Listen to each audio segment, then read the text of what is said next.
पार्टियों की मुश्किलें, जीत में बने रोड़ा। भाजपा और कांग्रेस से बागी होकर चुनाव लड़ने वाले बागियों ने दोनों दलों के प्रत्याशियों की जीत में रोड़ा खड़ा कर दिया है। भाजपा से इस्तीफा देकर पूर्व सांसद करुणा शुक्ला ने राजनांदगांव में कांग्रेस प्रत्याशी अलका मुदलियार के पक्ष और मुख्यमंत्री डॉक्टर रमन सिंह के खिलाफ प्रचार किया।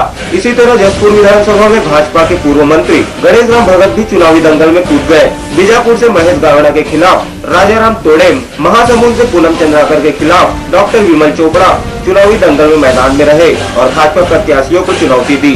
बीजेपी ने इन बागियों को लेकर मंथन किया, जिस पर कार्रवाई करने की बात मुख्यमंत्री डॉक्टर रमन सिंह ने की है।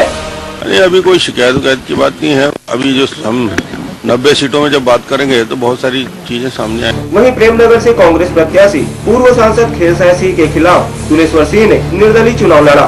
सिहावा से टिकट मांग रहे अशोक सोम पार्टी का दामन छोड़कर एनसीपी में चले गए और कांग्रेस के अधिकृत प्रत्याशी अंबिका मरकाम के खिलाफ चुनाव लड़े। तखतपुर में आशीष सिंह को पार्टी के शिवा माली ने बागी होकर चुनौती दी। आरंग विधानसभा में प्रत्याशी रुद्र कुमार गुरु के खिलाफ बागी पप्पू कोसरे और कांग्रेस शासनकाल में मंत्री रहे गंगूराम बघेल स्वाभिमान मंच से प्रत्याशी के रूप में चुनाव लड़े। चित्रकूट से शंकर ठाकुर ने कांग्रेसी प्रत्याशियों को चुनौती दी।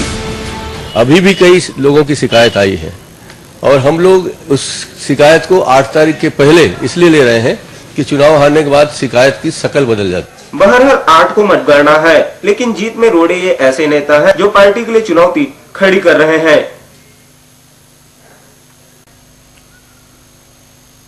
तो एक बार फिर रुक करेंगे, हमारे दोनों मेहमान जुड़े हुए हैं, शंकरी चंद्रिया और शंकर सोढ़ी की अगर बात की जाए घनश्याम जी, तो ये दोनों यहां पर विभीषण की भूमिका में नजर आ रहे हैं। दोनों ही बिगुल फूंकते हुए नजर आ रहे हैं। देखिए सुनील जी, ऐसा है जी, मैंने आपसे कहा कि कांग्रेस इस देश की सबसे बड़ी लोकतांत्रिक पार्टी है जी, और इस पार्टी में बहुत बड़ा परिवार होने के वजह से जी, शंकर सोढ़ी जी कांग्रेस के बहुत पूर्व पदाधिकारी रहे हैं, सम्मानित पदों पर रहे हैं जी, और लगातार बस्तर में जिस प्रकार की परिस्थितियां निर्मित हो रही थी जी, जहां पर वहां के कार्यकर्ताओं के माध्यम से, संगठन के माध्यम से जी, जो नाम पर इस बार सहमति बनी थी, उस सहमति को हमारे पार्टी ने संगठनात्मक तरीके से टिकट का वितरण किया था। निश्चित ही उसमें सोढ़ी जी की अपनी एक नाराजगी रही है और उस नाराजगी के चलते वे अपना निर्णय लेने में सक्षम रहे हैं। लेकिन मैं समझता हूं कांग्रेस जहां तक की बात है, जीरम घाटी जैसी घटनाओं को लेकर जिस प्रकार कांग्रेस वहां एक मजबूती से खड़ी है, उससे मुझे नहीं लगता कि शंकर सोढ़ी जी के निर्दलीय चुनाव लड़ने से कांग्रेस पार्टी को कोई विशेष फर्क पड़ने वाला है। हम अत्यधिक वोटों से उस सीट पर चुनाव जीतकर आएंगे और निश्चित ही बस्तर में एक नई शुरुआत कांग्रेस पार्टी की ओर से होगी।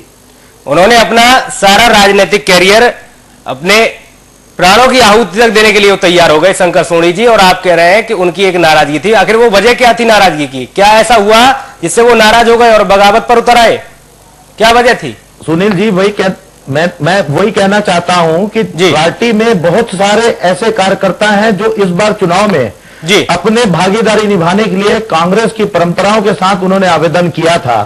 पर 90 सीटों पर हर किसी प्रत्याशी को टिकट दे पाना पार्टी के लिए यह आवश्यक नहीं था और संगठन में जो तरीकों से इस बार हमारे यहाँ टिकट का वितरण किया गया, अखिल भारतीय कांग्रेस कमेटी ने जो मापदंड तय किए थे, उन मापदंडों के आधार पर उस सीट पर टिकट का वितरण किया गया है। तो क्या शंकर सोढ़ी जी इस काबिल नहीं थे क्या? है कि उन्हें घनश्याम जी निश्चित ही जो इस काबिल नहीं थे क्या शंकर सोढ़ी जी कि कांग्रेस को इस बार जिता लेते? क्या माना जाए? संगठन ने जिस प्रत्याशी को टिकट दिया है, मुझे ऐसा लगता है कि जो संगठन का एक रवैया रहा है, जो एक क्राइटेरिया रहा है, उस क्राइटेरिया में वो ज्यादा उपयुक्त दिखे, इसलिए उनके अलावा उन्हें टिकट दी गई थी जो जीतने योग्य व्यक्ति है इस बार। इसलिए शायद सोढ़ी जी की नाराजगी पार्टी के प्रति रही है। जी, नरेश गुप्ता जी, इस बार देखा गया है इस विधानसभा चुनाव में कई ऐसे विभीषण पैदा हुए पार्टी में जिन्होंने बगावत के सुर फूंक दिए, जिन्होंने भीतरघात करना शुरू कर दिया। कई ऐसे बगावती निकलकर सामने आए। आखिर वजह क्या है? क्यों इन लोगों की नाराजगी देखी गई है, जबकि भारतीय जनता पार्टी ये दावे करती है कि हमारे सभी कार्यकर्ता, सभी नेता एकजुट हैं? देखिए, भारतीय जनता पार्टी में एक समय था, शुरू में लोगों में नाराजगी थी जी। इस बात को मैं बिल्कुल नहीं नकारता। जब टिकट का वितरण हुआ तो कार्यकर्ताओं में उद्वेग था। हर कार्यकर्ता चाहता है कि मुझे टिकट मिले।